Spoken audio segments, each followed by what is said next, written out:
Kaigsunan ko din ni Kristo, maayong gabi kaninyong tanan.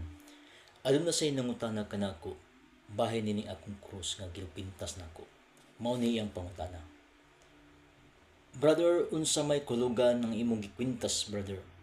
Palihog kog tubag.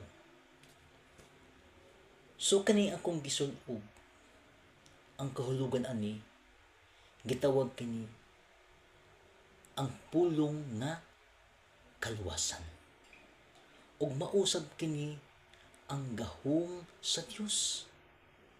Mao nang gisul-ob nako, ako kini gi-proud kay naman kay ang krus nagpasabot sa minsay sa kaluwasan, kay ang pulong sa krus alang ni adtong mga nangawala binuang.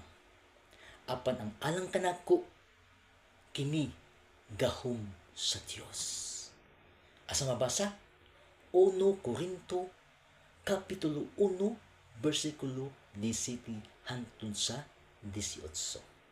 So mao na akong gisul-ob karon kay ako kini gi-proud kay gahom kini sa Dios ug mao kini ang kaluwasan alang kanatong mga tao sa kalibutan. Amen. Daghang salamat ug mao kani ang itubag. God bless.